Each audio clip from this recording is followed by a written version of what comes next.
बिस्मिल्लाहिर्रहमानिर्रहीम अस्सलाम वालेकुम स्टूडेंट्स। तो आज हम अपना क्लास 12 का फिजिक्स का चैप्टर 14 हमने स्टार्ट किया था। Field due to current carrying solenoid हमारा आज का लेक्चर है। पिछले लेक्चर में हमने इसी जो हमारा टॉपिक है ये field due to current carrying solenoid, उसके स्ट्रक्चर को हमने स्टडी किया था। उसकी डायग्राम बनाकर कि हमारे पास जो फील्ड प्रोड्यूस होगी due to current carrying solenoid वो कैसे होगी, ठीक है, इनसाइड कैसी होगी और आउटसाइड द मीडियम कैसे होगी। अब आज हम करेंगे इसकी डेरिवेशन, ठीक है। सो पार्ट 2 करने जा रहे हैं, अपने लेक्चर का डेरिवेशन करने जा रहे हैं। यहाँ पर हम क्या करेंगे, हम एम्पियर्स लॉ को यूज करेंगे जिसके अंदर हमने एक एम्पीरियन पाथ लिया था, ठीक है। फॉर एग्जाम्पल ये हमारे पास क्या है, मैग्नेटिक फील्ड्स हैं,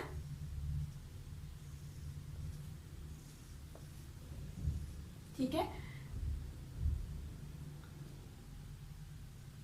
अब मैं क्या करती हूँ कि फॉर एग्जाम्पल ये मेरे पास वो मैग्नेटिक फील्ड है जो कि सोलिनॉइड की वजह से प्रोड्यूस हुई थी। अब ये वही फील्ड्स है, मैंने उसको थोड़ा सा पार्ट ले लिया है और मैं क्या करती हूँ कि इसके अंदर मैं एक पाथ ले लेती हूँ, ठीक है ना, एक मैं जगह ले लेती हूँ, प्लेस ले लेती हूँ, जिसको मैं कहूंगी एम्पीरियन लूप, ठीक है। ये मेरे पास क्या आ गया है, एम्पीरियन लूप, ठीक है। सो मैग्नेटिक फील्ड के अंदर मैंने एक लूप ले लिया है और मैं कहती हूँ कि ये मेरे पास क्या है, ये मेरे पास जो है ये, ठीक है, ये मेरे पास है L1। जैसा कि आपको याद होगा कि मैंने एम्पीरियस लॉ जब हमने पढ़ा था तो एम्पीरियस लॉ में जब हमने पाथ लिया था, एम्पीरियन पाथ, उसको हमने डिवाइड किया था मुख्तलिफ स्मॉल लेंथ्स में। सो ये भी हमारे पास क्या है, ये हमारे पास लेंथ निकल गई लूप की, जिसको हम क्या कहेंगे L1, L2, L3, L4 का नाम देंगे और फिर इनका प्रोडक्ट लेंगे मैग्नेटिक फील्ड के साथ कि इसके इस लेंथ के अंदर कितनी मैग्नेटिक फील्ड हमारे पास पास हो रही है और फिर उनका प्रोडक्ट लेके उनको सम अप करके हमारे पास क्या आ जाता है, मैग्नेटिक फील्ड जो हमारे पास टोटल है वो आ जाती है, ठीक है, टोटल फ्लक्स।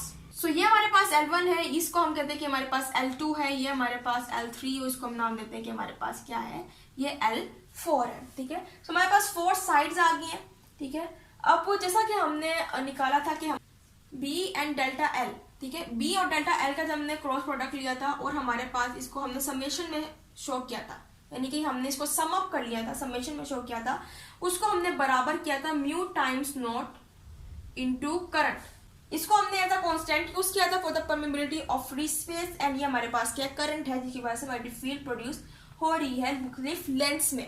अब यहाँ पर भी हम क्या करेंगे, इसी को हम यूज करेंगे म्यू नॉट आई को और यहाँ पर हम समेशन लेंगे, मीन्स के इनको एडअप कर लेंगे, मैग्नेटिक फील्ड का हर लेंथ के साथ प्रोडक्ट लेंगे, ठीक है, और उसको एडअप कर लेंगे। तो सबसे पहले हम यहाँ पर म्यू नॉट आई लिख लेते हैं, ठीक है। अब L1 पे देखें, L1 जो है वो मैग्नेटिक फील्ड के क्या है, पैरेलल है। अब पैरेलल के केस में हमारे पास क्या होगा कि हमारे पास जो इनके दरमियान का एंगल बनेगा, जो थीटा होगा वो क्या होगा, 0, यानी कि कोस थीटा जो हमारे पास क्या होगा वो होगा 0। और हमें पता है कि हमारे पास जो कोस 0 डिग्री होता है वो बराबर होता है 1 के, ठीक है। अब इस केस में हमारे पास क्या होगा कि हमारे पास फॉर एग्जांपल L1 के साथ जब मैं B का प्रोडक्ट लेती हूँ कि मेरे पास ये B है, ये L1 है और ये मेरे पास क्या है, कोस थीटा, ठीक है। अब थीटा में मेरे पास क्या निकली, 0 वैल्यू निकली, क्यों, क्योंकि L1 जो है मैग्नेटिक फील्ड के पैरेलल थी। अब ऐसा केस हमारे पास क्या होगा, BL1 और कोस थीटा हमारे पास 1 थी तो हमारे पास क्या वैल्यू आ जाएगी, BL1, यानी कि हमारे पास जो फर्स्ट या की जो लेंथ का प्रोडक्ट निकला है वो क्या निकला है, BL1। इस केस में आपने डॉट प्रोडक्ट को शो नहीं करना, क्योंकि जब हम डॉट प्रोडक्ट को जब हम खत्म करते हैं तो फिर हमारे पास क्या आता है, कोस थीटा निकल आता है, जो कि हमारे पास एंगल होता है between the magnetic field and the length. तो ये हमारे पास क्या निकल गया, BL1 निकल आया, ठीक है। सो ये हमारे पास क्या आ गई, फर्स्ट वैल्यू आ गई। अब इसके अंदर हम एडअप करेंगे B, अब हमारे पास आएगा L2 का और B का हम प्रोडक्ट लेंगे। इस केस के अंदर हमारे पास जो L है, लेंथ है, वो क्या है, मैग्नेटिक फील्ड के परपेंडिकुलर है, यूं है कुछ, ठीक है। अब इस केस में क्या होगा कि L2 जब परपेंडिकुलर होगी तो थीटा जो हमारे पास बनेगा वो होगा 90 डिग्री। और ये बात आपने याद रखेंगे, जब पैरेलल होगा तो हमारे पास जो थीटा बनेगा वो होगा 0 डिग्री और कोस 0 डिग्री हमेशा 1 के बराबर होता है, और जो परपेंडिकुलर होगा वो बराबर होगा 90 डिग्री के और कोस 90 डिग्री हमेशा 0 के बराबर होता है। सो यहाँ पर भी हमारे पास हम क्या लेंगे, B और L2 का प्रोडक्ट लेंगे और हमारे पास क्या आ जाएगा, डॉट प्रोडक्ट को हम क्या करेंगे, खत्म करेंगे तो हमारे पास कोस थीटा निकल आएगा। अब इस थीटा के जरिए की जगह हमारे पास जो वैल्यू आई है वो है 90 डिग्री। 90 डिग्री पुट करेंगे, हमें पता है कि कोस 90 डिग्री बराबर होता है 0 के। जब ये हमारे पास 0 हो जाएगा तो ये मल्टीप्लाई के साथ होगा, हमारे पास पूरी वैल्यू क्या हो जाएगी, 0।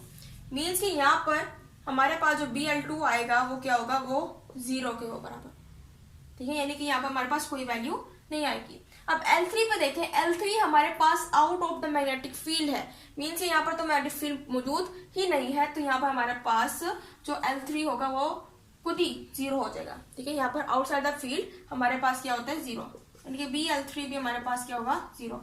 L4 को देखें, L4 भी परपेंडिकुलर है, मीन्स के 90 डिग्री है, 90 डिग्री जब हम पुट करेंगे कॉस के अंदर जीरो आ जाएगा, यानी कि BL4 cos 90 degree is equal to क्या हो जाएगा, जीरो।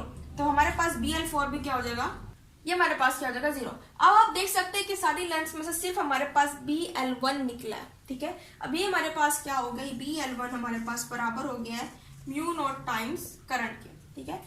अगर मैं कहती हूँ कि नंबर ऑफ टर्न्स जो मौजूद थी इसके अंदर, ठीक है, वो मेरे पास क्या थी, n टाइम्स थी, ठीक है, n टाइम्स मेरे पास थी, तो मैं कहती हूँ कि जो नंबर ऑफ टर्न थी वो हमारे पास mu naught n times the current, यानी कि हमने यहाँ पर क्या शो कर दिया, नंबर ऑफ टर्न्स शो कर दिया कि हमारे पास n टाइम्स क्या है, नंबर ऑफ करंट मौजूद, नंबर ऑफ टर्न्स मौजूद है जिनमें से करंट जो है वो पास आउट हो रहा है। अब हम चाह रहे हैं कि हम मैग्नेटिक फील्ड जो है, जो एग्जैक्ट मैग्नेटिक फील्ड है उसको हम कैलकुलेट कर सकें। सो टू कंप्यूट मैग्नेटिक फील्ड हम क्या करेंगे, इन दोनों को क्या कर देंगे, L1 से डिवाइड कर देंगे, इसको भी और इसको भी। इस केस में क्या होगा, ये वाला L1 इससे कैंसिल आउट हो जाएगा और एज अ रिजल्ट हमारे पास B मैग्नेटिक फील्ड जो है वो अलग रह जाएगी, मीन्स कि हमने मैग्नेटिक फील्ड फाइंड करनी है, यानी कि B को अलग करना है, तो हम L1 से जब डिवाइड करेंगे तो यह कैंसिल आउट हो जाएगा, और यहाँ पर भी हम L1 से डिवाइड करेंगे तो हमारे पास क्या आएगा, mu naught n over L1 and I, यानी कि यहाँ पर हमारे पास L1 आ जाएगा। या फिर अगर आप चाहें तो L1 यहाँ पर B से मल्टीप्लाई हो रहा था, उधर जाके आप इसको सिंपली डिवाइड भी कर सकते हैं। अब ये आपको देखकर कुछ याद आ रहा होगा कि हमारे पास क्या है, हमने कहा था कि हमारे पास नंबर ऑफ टर्न्स है और ये हमारे पास पर यूनिट लेंथ, यानी कि number of turns per unit length, her length में कितने नंबर ऑफ टर्न्स है वो किसके बराबर होगा, टोटल नंबर्स के। ये हमारे पास स्मॉल n के बराबर होता है, स्मॉल n हमारे पास बराबर होता है number of turns per unit length के, तो हम इसकी जगह n पुट कर सकते हैं, तो B हमारे पास क्या आ जाएगा, mu naught total number of turns into current, यानी कि हमारे पास जो करंट प्रोड्यूस हो रहा है वो सारी टर्न्स में से पास आउट हो रहा है, ठीक है, जो करंट है। तो ये हमारे पास क्या आ गई है, ये हमारे पास डेरिवेशन आ गई। अब इस केस में हमारे पास क्या होगा, जो मैग्नेटिक फील्ड है उसकी डायरेक्शन हमारा थंब डिनोट करेगा, जब जो करंट की डायरेक्शन है वो हमारी फिंगर्स डिनोट करेंगे, ठीक है। मैग्नेटिक फील्ड हमारे पास कि फॉर एग्जांपल ये हमारे पास क्या है, ये मैग्नेटिक फील्ड है, ठीक है, ये हमारे पास क्या मैग्नेटिक फील्ड है, तो इससे हमारे पास क्या होगा, ये थंब जो है मैग्नेटिक फील्ड के डायरेक्शन करेगा और ये करंट है, मीन्स कि ये मैग्नेटिक फील्ड हमारे पास क्या हो रही है, पास आउट, ये गुजर रही है, ठीक है। अब मैंने इसकी डायरेक्शन को डिनोट करना है कि फॉर एग्जांपल ये मेरे पास है मैग्नेटिक फील्ड, अब ये मेरा जो थंब है ये क्या करेंगे, मैग्नेटिक फील्ड की डायरेक्शन को पॉइंट आउट करेगी, जबकि ये जो ये करंट है, यानी करंट जो यूं रिवॉल्व कर रहा है, यूं पास आउट हो रहा है और मैग्नेटिक फील्ड हमारे पास यूं प्रोड्यूस होता है, ठीक है। तो इस केस में हमारे पास क्या होगा, थंब मैग्नेटिक फील्ड की डायरेक्शन को डिनोट करेगा और करंट की डायरेक्शन हमारे पास जो फिंगर्स हैं वो डिनोट करेंगे। और ये आपने याद रखना है कि B जो है हमेशा करंट पर डिपेंड करता है, जितना ज्यादा करंट होगा उतना ज्यादा मैग्नेटिक फील्ड जो है वो प्रोड्यूस होगी। सो ये था आज का हमारा लेक्चर, उम्मीद है आपको लेक्चर समझ आया होगा। इंशाल्लाह अगले लेक्चर में मजीद टॉपिक्स को हम स्टडी करेंगे, सो तब तक के लिए अल्लाह हाफ़िज़।